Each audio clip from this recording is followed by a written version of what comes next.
Where do all the dreams go when we wake up?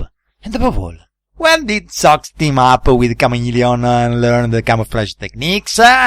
And the Alexanders realized that while it's impossible to find an answer for the last two questions, well, it is not for the first one. And they explain their results.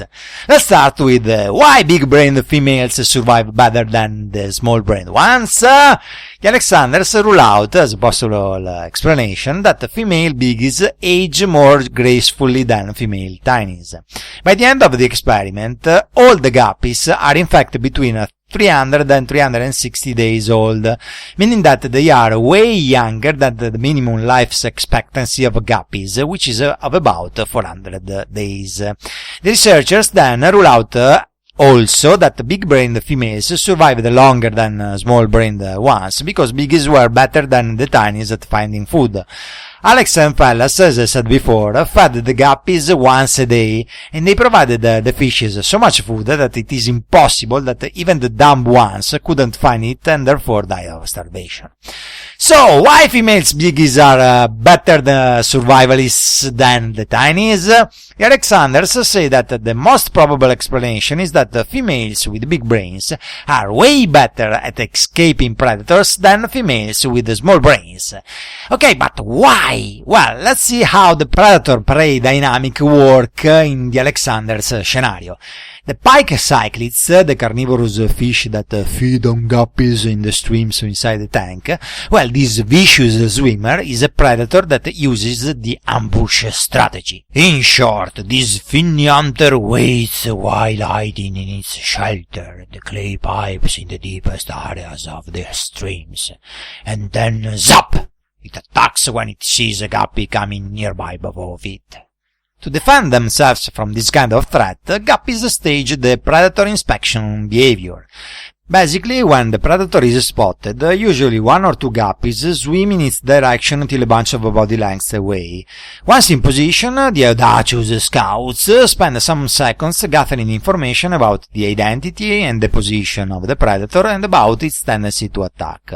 The inspection, besides, possibly prevents the attack itself because it makes the ambushing predator aware of the fact that it has been noticed by its prey, and therefore that it has lost the precious advantage of surprise. Once done the inspection, the guppies on reconnaissance slowly go back to their fellows to transmit them the informations. So, say that the Alexanders hypothesized that big-brained females master the predator inspection behavior while small-brained females don't. A bigger brain, the researchers think, gives higher cognitive abilities that are those which allow a brain to perform better at reasoning, remembering, understanding, and problem-solving. So, as for the hunted lady guppies, the big-brained females have stronger cognitive abilities and therefore they can gather, process, and remember information faster and longer.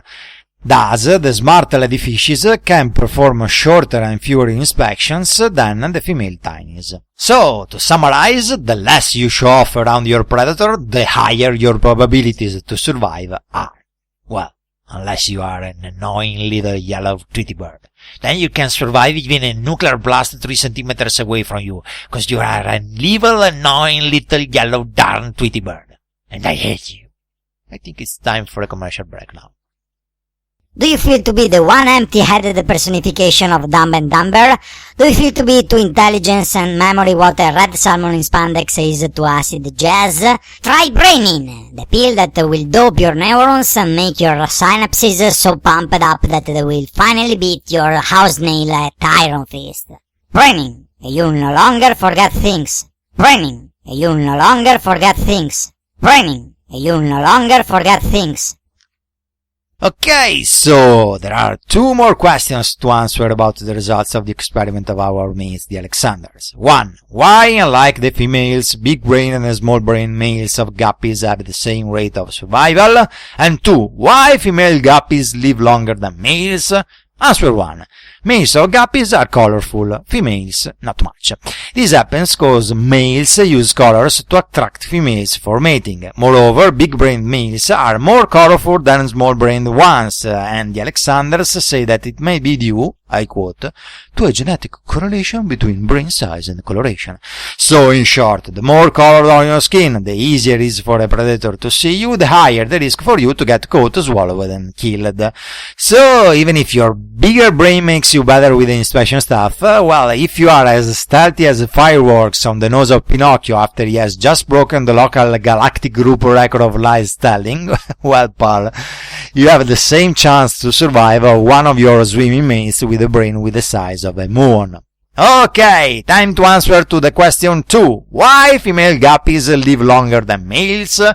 Well, simply put, females of guppies are not much colored, and whichever the size of their brain be, they have bigger bodies and can swim faster and longer than males. Therefore, when you are a guppy, if you are a female, you have higher probabilities to evade predation than if you are a male. Ah, hooray! Answer mission accomplished! Well, indeed, if you look better in the closet of intellect, right in the drawer of curiosity, well, you find another one of them questions. And possibly the really basic one, that is, why Alex and his colleagues put on all this show with artificial streams, thousands of fishes, months of work, and a wild bunch of carnivorous predators? Well, the band of Alex wants to know whether and how evolution favors bigger brains. To understand this, the Alexanders investigate how a big brain increases the fitness of its owner. And by fitness, I'm not speaking about having muscular dorsal fins or curvy, squat-sculpted, yummy caudal fins. Nope. By fitness, I mean the chance a living being has to survive to generate a viable offspring. So Alex and colleagues know already from former studies that, and I quote again, large-brained birds species have higher survival in the wild, and they are better at colonizing urban environments compared to small-brained species. Also, several large-brained species of mammals, birds, and reptiles are more likely to establish viable population after introduction events compared to small-brained species.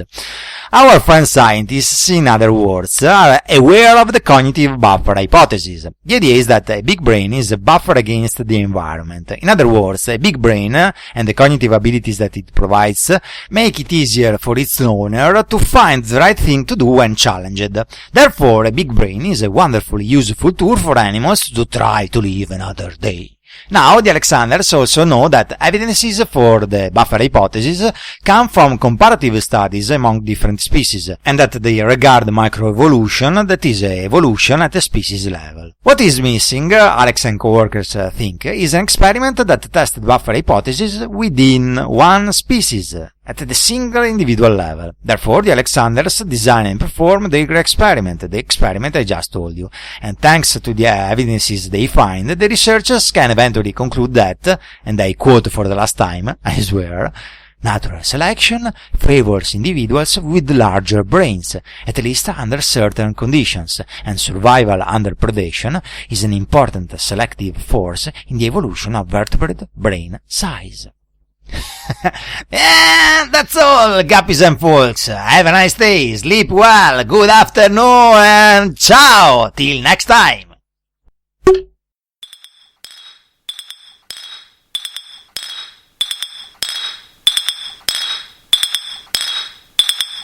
Science man, come out and play.